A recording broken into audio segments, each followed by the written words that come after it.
prostitution whore. Don't do this. Clip! You fool! You have no idea what she's done to me. You have no. It's much better. Today, we're so sick, infected with whatever we caught at Warped Tour, but still we rise.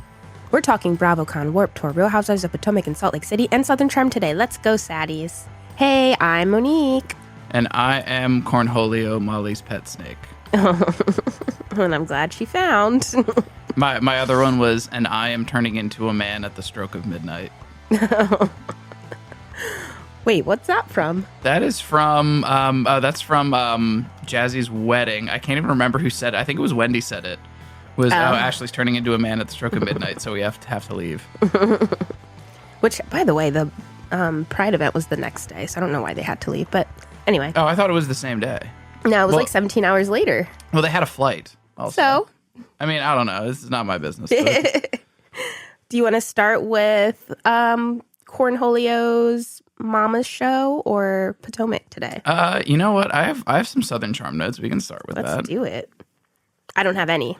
Because these men don't deserve to be talked. I'm just kidding. Oh, no, I think so. I guess, first of all, background. We didn't go to Warped Tour. Monique went to Warped Tour. Yes, that's why this is coming out late, because I caught something. They're calling it the Wook flu. I feel like I'm afraid to say the W word because it sounds like a slur to me. But Whoop, there's my cough. There's your cough God. now. This is going to be great for audio, just as a medium in general. Let me turn on my remove sniff filter. Yeah, I'll talk about my Warped Tour experience in a bit, but yeah. But anyway, I think we can keep this pretty short on Southern Charm. First of all, Shep, the age range increased to 28 is not enough. That's Shep, just we're all rooting for you, I think. I think, I don't know. It's one of those at this point where I root for Shep in the same way that Shep roots for Shep, which is pretty lazily. Like his whole thing is, hey, he's got his mailbox money, he's a trust fund kid, he doesn't do anything, and he's just kind of chilling. He's the last liberal man standing on the show, though. Now that JT's gone. Oh my God! Well, yeah, that's a whole separate thing to get into. And replaced with Corey K. Kiefer for some reason. Ugh. Yeah, I had no idea about. I guess, do you want to talk about Corey? Because I had no idea. Yeah, he's the worst. He's a racist transphobe that is now back on their screens for whatever reason. Because he's also just like gross to look at. I don't know why. Bravo, why'd you bring him back? Please get him off our screen. I mean, you say gross to look at, but I feel like the majority of the audience. Baby, I was on Reddit and they hate him. Oh, damn! All right. Loathe him. Not one nice comment. They said he looks like a greased up 70s porn star. Hey, that's a look. What? That's a style. There was a lot of hate. A lot of love for Molly, a lot of hate for Corey. If she continues down this track with Corey, she will get hate. Yeah, me. This is Molly deserves better. I guess speaking of Molly, you pointed out during this episode something to the effect of like, Rodrigo basically just is kind of a bone collector. He is just pretty much there to start drama and insult people. And honestly, fine. I think he's great at it. He is really good at it. Normally I say, they're just doing that for the plot. I know he's doing it just for a plot, and I'm fine with that. But Rodrigo walking into Molly's house, which did look clean your house. Hoarder adjacent. The happiness starts at home line was so real. I also would have accepted if she just said, I have so many hobbies. Like if she just said, hey, I'm a multifaceted person. I have so many things that I do that I want to do, and thus my hobbies fill up my home, but these are all active things. I'd be willing to be like, oh, well, it's complicated. She's built a rich inner life for herself. No, so the girl downsized and then got more pets. That's it. Something ain't right there. Again, if she can't give herself the excuse of I have many hobbies, I'm not going to give that for her. But I would have taken it if she had thought that through.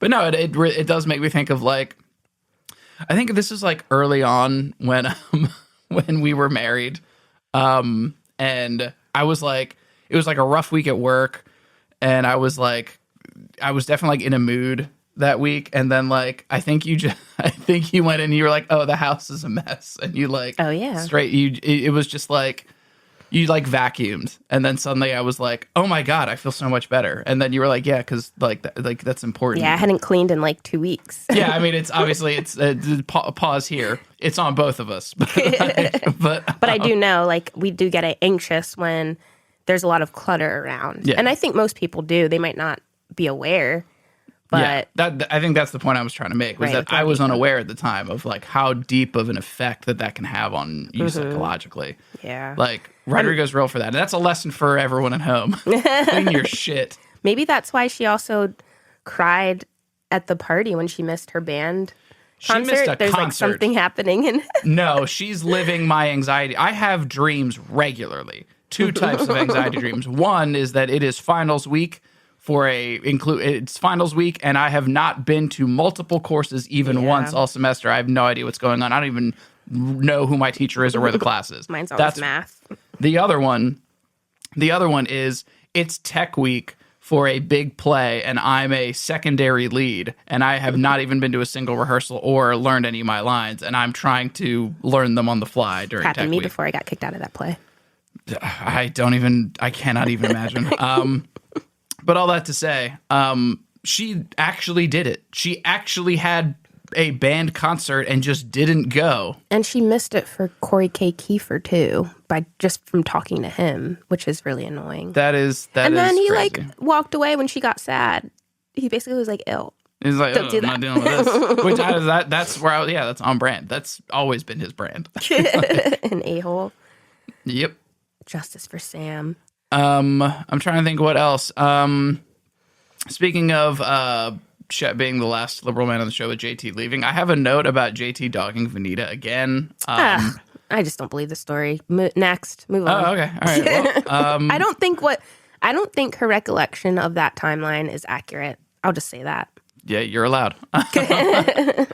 But I just had a note about like, hey, doth protest too much about Austin, which I think even in the absence of this, I'm kind of like, in hindsight, I do look at that as like, that's a little kind of a lot. Okay. Last thing for me, Vanita v. Craig, whatever's going on with that. I Craig's just think, a bitch. yeah, I think one, Craig has a habit, and I think this brings me back to my criticism of Meredith the other week.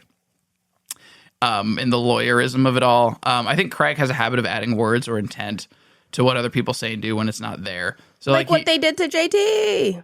not valid, yeah. Which he did do that to JT. Mm-hmm. Like he does this all the time, and even I'm seeing the interview clips. I generally understand, or my understanding is producers tend to be pretty fair about this stuff, at least when it comes to bringing receipts. And he accuses her of quote, Vanita? he says that she claimed he was quote enjoying the breakup, reveling in the attention and dragging it on because he didn't want it to end. And all she actually said was he's dragging it out longer than it needs to be, which is true. True, It is the absolutely. truth. And I do think there was something very weird. How do I say this? I think he was right when asked about, is Paige dating a new man, to just be like, this is not my business anymore. I think that was the right response. But when he wouldn't essentially be like, I don't think she was cheating on me or something like that, he continued to kind of feel that. That's where I felt like, bro, come on, just like, Yeah. you're kind of digging too much here. And I feel like even if we're talking about playing the politics of it, I feel like you get more by just being like, no, I don't think she did. Yep. He could have been really cool about it, but he was a little bitch. He could still be like one of the most popular men of Bravo. Absolutely. Do you remember how much I liked Craig? Yeah. Like, I stood for Craig, and now I can't even look at him. I just... And I keep don't calling him a understand. bitch. I mean, it's wild. I also, not to do this, but I was finally getting to a point where I was like, I appreciate Craig for his personality, because everyone says that Craig looks good and I don't see it. But that's a conversation for another day. But yeah, Molly, you do not skip a band concert for any reason. Just for the record, like, you just don't do that. Okay? Can we establish that as a baseline? What about when you're sick? Honestly, general policy is like, if What you if can someone in fucking your family breathe, dies? if you can breathe, you better get to that fucking Oh my concert. gosh. Serious. Yes, this is a group effort. with a concert date. Actually, yeah, when I thought it was practice, and when she said concert, we both gasped. Yeah, that's again, if it was practice, yes, absolutely. Like you can miss it for a party to be on TV. Like that's fine. But if it's a concert, I'm sorry, that is the obligation that you're not just not fulfilling an obligation. You're screwing over possibly 50 other people with that, especially with I know the term is like a miniature tuba or something like that, but you're playing a tuba or tuba adjacent instrument. You are providing the bass. Like you can't do the show without bass. Very true. Anyway. So that was a bad look, but that's all I got on Southern Charm. Next up, let's talk Real Housewives of Potomac.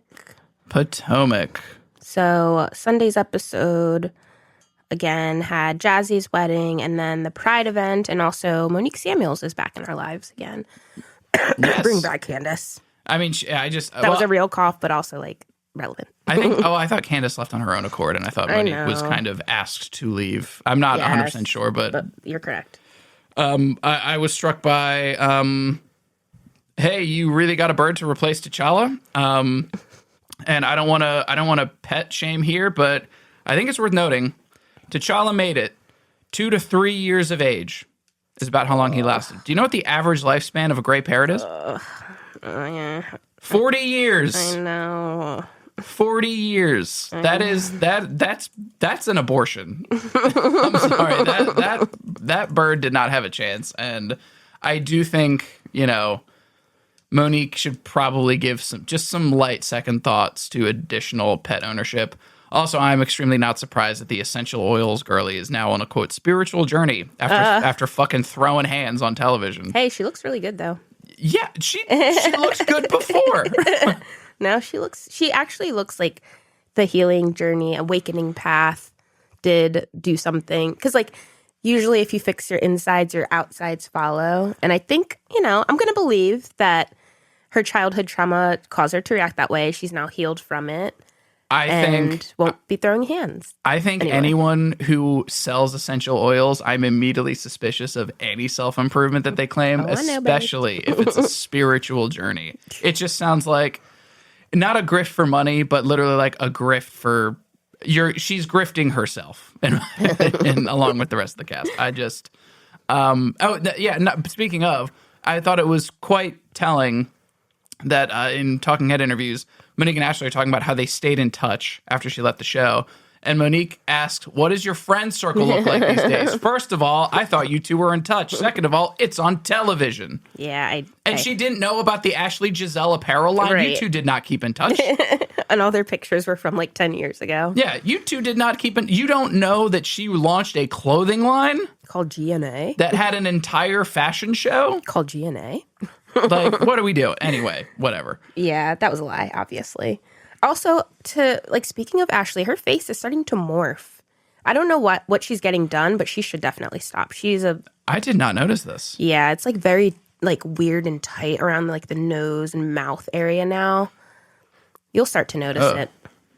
Yeah, the general societal obsession with tight skin also freaks me out because whenever I see that going on, it just seems uncomfortable. But so speaking of products, back to the essential oils conversation, let's segue into Shio, because that is a product on this show that I can stand behind because I also have an affinity for Nigerians. Before we do this, I just want to say, because I have taken some harsh stances on Stacey, and we're about to continue doing that in this conversation, but I do think it's worth talking about Stacey securing her place as Ms. Rachel for 30-plus-year-old millennials who... Yeah, you keep catching me watch her QVC videos, and they comfort me. Because what's her line? Choose happy? Choose happy. I mean... Look at this. I do suddenly get the appeal after seeing like a montage of her work on QVC, especially because what was the one comment? Like, send this to Angie stat. Angel. Choose happy. Or sorry, Angel, sorry. Stat. Just, sorry, that to me is absolutely incredible. So I want to start by saying I kind of get Stacey's particular brand of Delulu, and I do support what she does on QVC because I do think, she's a simple girl trying to just keep a positive outlook. And, and she's like the definition of I am rubber, you are glue. Yeah. Like, And she's the definition of the person that would say that. Yeah. Who would literally say that in an argument. Say, oh, well, I am rubber, you are glue. As Ashley put it, Ashley says she doesn't think the elevator goes all the way to the top. I think that's valid. But what's stunning about Stacey is she talks like a friggin' genius. I mean, she also knows different languages, so that might be an inappropriate and incorrect assumption about Stacey. I think she's just silly. Well, it was Ashley's assumption. Yeah. That's my cop-out. But anyway, so Stacey has her new weed line, Shio. And it does piss me off that Shio means happy. Yeah, I didn't even think about that. It means happy. She's trying to claim... Anyway, you take it away. What? She's trying to claim that she's not ripping off Happy Eddie. Meanwhile, she's so silly. She's saying, "Oh, it was planned for ages, yada yada yada." Meanwhile, in her interview, she's talking about how fast the Shio brand came together, which is just even more damning with that, right? She's claiming Nigeria off of a 23andMe test. Which, pause here. I'm only judging this in the context of the weed thing. Of course, this requires a nuanced understanding of the African diaspora and how millions of people were robbed of that deeper connection to their cultural roots. I think that's important to appreciate in this moment. That said, when you are technically dealing with Wendy and Eddie Osefo, Dr. Wendy, and the Happy Eddie line, I really just think using a Nigerian word for happy because you took a 23andMe test is just not landing. Yeah, for me. she should have come up with a better explanation and put more thought into it. But she only had 90 days to put thought into that, so it's reasonable. And a better name, a better concept, different business probably altogether. But something about the conversation with Stacey and Eddie in the garage. You mean Wendy and Eddie? Sorry, yeah, Dr. Wendy and Eddie in the garage. Kind of put him to the top of my list for Housewives. He's now in Joe Gorga, Ken Todd territory. Oh, he wasn't already? No. I don't know why, but he hasn't been up there for me. Oh, but I feel like Eddie's the GOAT. Of course, aside from Joe Gorga, who honestly probably problematic because we're definitely going to find out that Joe Gorga is MAGA or something. Oh, stop. Just the odds. What about Ken? But Eddie's saying that there's enough room in the industry and then also throwing shade. Yep. What is it going to be called? Copycat. He's a great guy. Also, her wife swap episode made me appreciate him more, too. Oh, that's good. And again, I don't care about their fraud accusations. I just feel like I need to say that every episode. And usually, to that point of not caring, I usually don't care about seeing housewives interact with their families. Yeah. But literally never. But for some reason, yeah, Wendy and Eddie. Also, Tia, her family interactions are always hilarious to me. That party that they were talking about. That is true. That actually was mad funny. If your man doesn't call the cops and your kid does, your kid is a snitch. I'm sorry. I love that whole interaction with them talking about the party. And then after that, it was Greg and Kiana's interaction, which was just so boring. Yeah. Guys, break up, please, or stop making us watch you together. One of them. So I make a note outline for myself for marking where every scene is and who's in it. The only thing I had for Kay and Greg was just they're in therapy. I don't care. That's all I wrote. Next scene. Literally. It was such a nothing moment. And then Angel meeting with her sister. Just also proves once again she likes to revise history. She does not like to choose happy. She does not like to choose happy. She's Delulu. She's a meanie. She's not funny. Her reads are bad. Literally, yeah. Oh, such bad reads. Also, she said that Wendy chimed in and called her a catfish when Giselle was the only one who was belaboring the point of the picture being different. Giselle's the one that used the term catfish. Wendy was just there laughing. She literally just hates Wendy because Kay does. That's exactly. All Angel instantly sits down and chooses misery while eating ice cream. What are we doing? And I don't know. I just feel like she wishes so badly that she actually had been hazed by the cast. Yeah. I can only imagine how good she would be at taking advantage of if she was Brittany in the plane situation on Salt Lake City. I feel like that would have been Angel's moment to shine, but wrong show. Sorry. Yeah, and she also had the audacity to say, is this how you treat people you want to get to know? She hasn't been treating everyone like shit since the day she hopped on the show. That's the truth. I don't know. I'm just over Angel, and I really want them to write her out of the rest of the season. Yeah, I mean it's yeah. I'm also I was also very annoyed when of course Ingrid doesn't know any better. She's not a cast member. She's just hanging out. So no serious judgment here. But they going straight to their threatened by you. Threatened of what?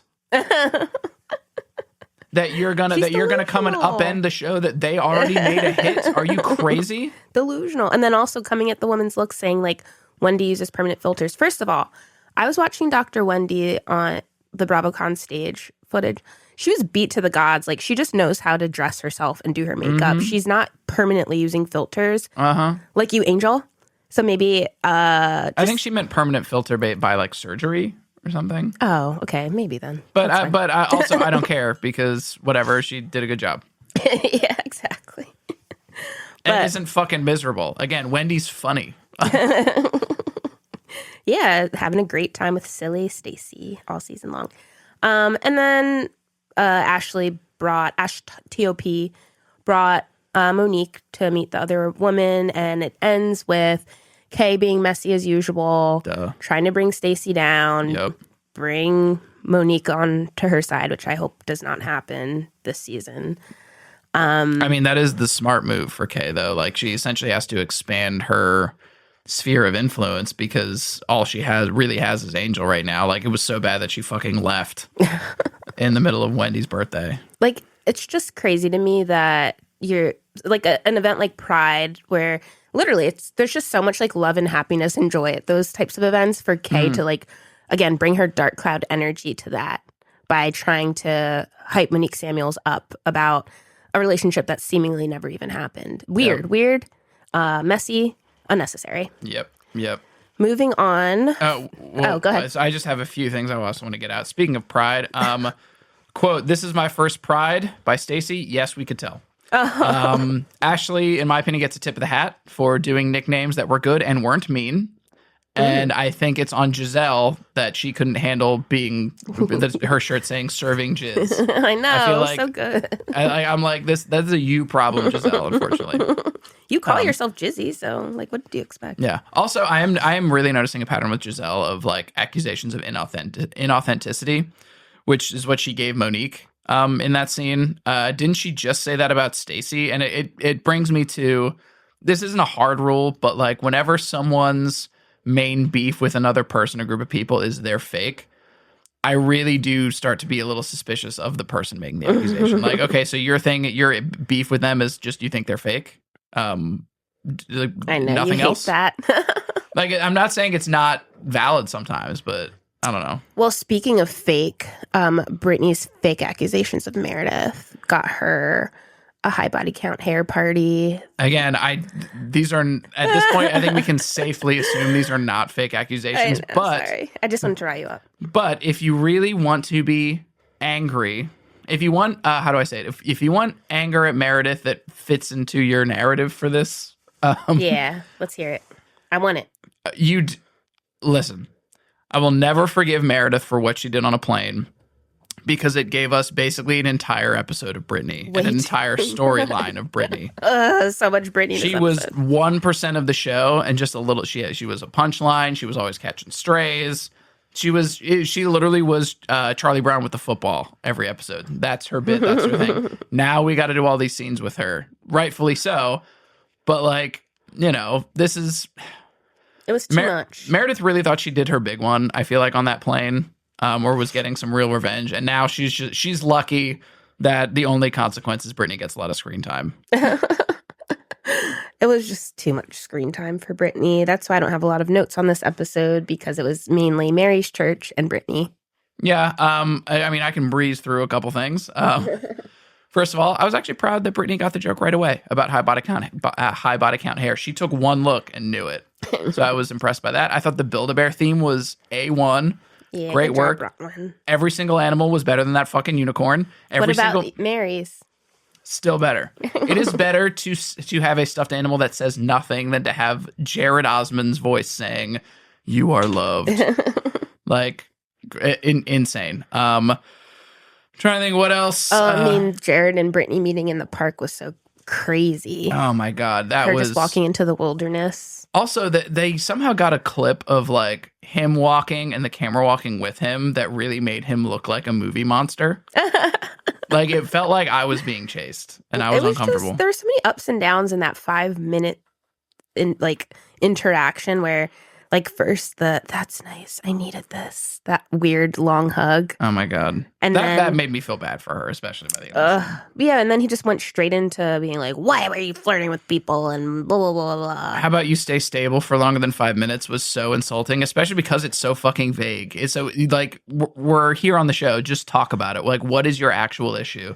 Because you seem like the type of man who that lack of stability is actually a turn on for you, bro. Yeah, I think he treats her worse than Meredith probably did on that plane. Reach. But yeah, the stability, I don't know. The stability conversation I thought was absolutely fucking insane to me. Yeah, I have my ebbs and flows with Brittany, but I did feel bad for her watching that.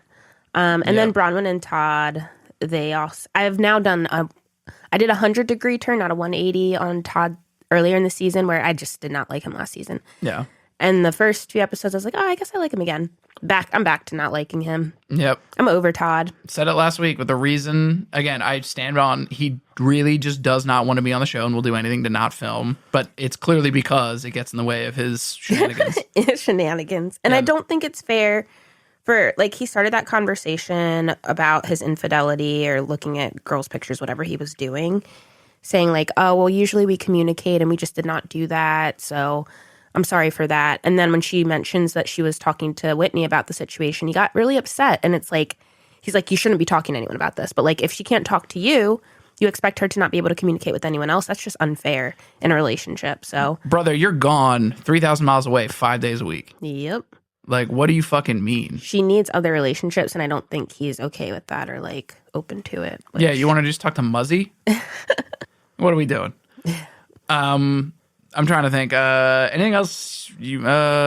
So Lisa and John also, I feel really bad about watching their relationship sort of go downhill. It did seem like they're on the same page for the last few seasons, and now John just seems like tired. And I feel like he has been Sisyphus pushing the boulder up the mountain for over a decade at this point, dealing with Lisa. And I personally feel like having their one son out of the house has actually kind of removed some distraction for him. And like, you know, the boulder's not always there to be pushed or something. Yeah, that is scary for her too, I'm sure, once the next son leaves. Well, it sounds like Jack's coming back though. Yeah, but either way, bars from John, multiple moments. Hey, were you telling Henry your thoughts, or were you telling him how to think? Was real as hell. You know, I thought Lisa saying that she feels invisible in the marriage, I was like, in what world? Like, Lisa has no idea that the treatment she claims to get from the girls, she does to everyone around her constantly. And nowhere else is this better exemplified than her thinking she's a good listener. In what world? While cutting him off. Yeah, literally. If nothing else, if Lisa is 10 out of 10 on everything else in the world, the one thing on earth that she is not is a good listener. Like, I don't know. And I just think this whole thing was exemplified by, if I feel like you want me on your page and that's it, was, again, a bar. You know, you stand for John Barlow. That's, you know, again, we're probably going to find out he's like MAGA or something like that because it's Salt Lake City. I'm sure, so not that much sympathy. But within their relationship, it does seem to me like he's her PA or like an employee or something. And he's suddenly trying to unionize, but it's way too late. So best of luck to you, John. I don't think you're going to get anything out of this, but, you know, hopefully, I hope maybe this pushes Lisa toward some better behavior. But I think they need like couples therapy. Yeah. Certainly. Robert Jr.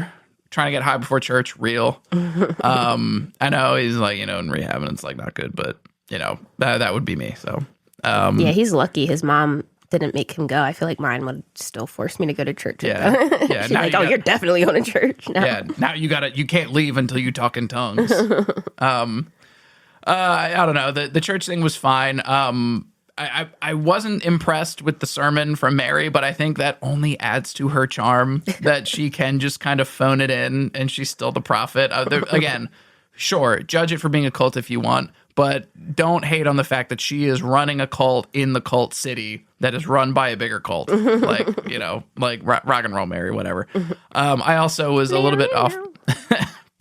Speaking of air guitar, Lisa's Church of Satan comments, where she says, and again, I'm not saying I endorse Satanism explicitly, but what I am saying is let's call a spade a spade. Right now, there is a viral TikToker who is calling in to Christian church, well, various churches, and saying, "Hey, I have a starving baby. Can you help me get food?" And not a one Christian church has been able to help her get formula. A few.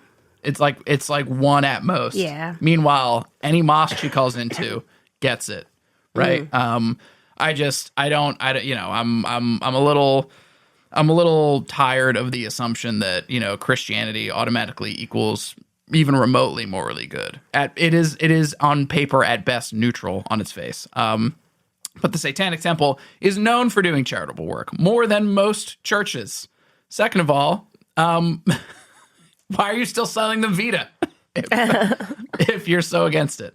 If they ever ask, which I doubt they do. I think she's more saying it's an offer. I doubt she actually sells Vita to any churches, let alone the Church of Satan. I thought she said she donates to them. Donates to the Church of Satan. I don't think Lisa donates to anyone. I would fall out of my chair if she actually donated anything to anyone. All right, so let's talk about my Warped Tour Orlando experience that you did not attend. Well, I tell you what, I'm feeling the experience now in my sinuses. So, Warped Tour Orlando was tons of fun. My girlfriend and I were not too excited about going because we saw it was the 30th year anniversary. We thought Warped Tour was not happening again, but of course now they're just doing it annually. But we're glad we went. Aside from the dust filling my lungs throughout the day. And the Orlando air. Excuse me. It was a great experience. Day one, the main opened up the show. And at first thought we were all like, why? Because they're pretty big and like, why would you put a huge band at the start? But it made sense. They got us all excited, got our blood flowing. John said he had influenza and went into the crowd, and I think maybe that could be the cause. I hope he was joking. But it was awesome to be able to catch the Maine on such a large stage, being fans of them for so long, and being able to see them play to such probably like one of the biggest crowds ever was an amazing experience. So outside of the Maine, my other favorite act was Big Ass Truck. They were loud and proud about how much we should be standing up against fascism. So loved hearing that from those dudes when they sort of look and sound like they should not be standing up for what's right.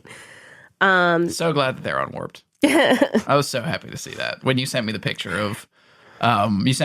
of Big Ass Truck's banner, and I was like, no friggin' way. I didn't even know they were on that tour. Yeah, they I think they replaced like maybe Mom Jeans backed out last minute.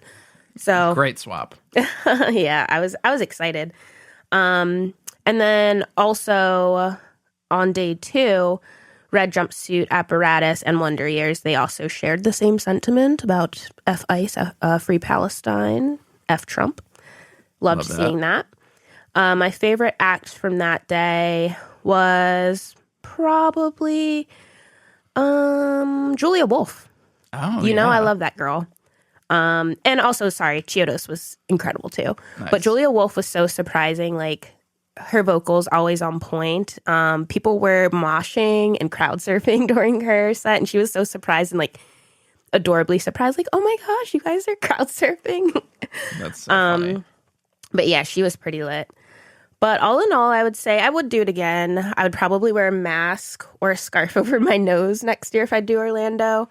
But worth the money, worth the hurt feet, worth the close to heat stroke because there were no clouds in the sky. Shout outs to Warped Tour. And the Oscar goes, and the Oscar, and the Oscar It goes to BravoCon. So we did get a lot of BravoCon announcements over the same weekend as Warped Tour. So we know Married to Medicine will be premiering November 30th.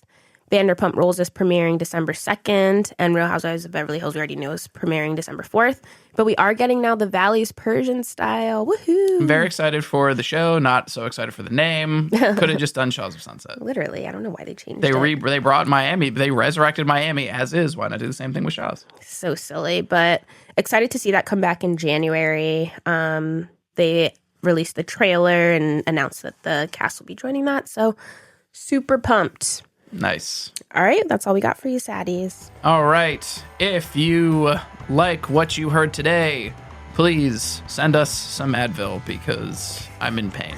But no, if you like what you heard today, please follow us on the social medias, particularly Instagram, TikTok, and YouTube at reality_emos. Additionally, if there's other shows you'd like us to be talking about, please comment or send us a message or DM, however you want to communicate that.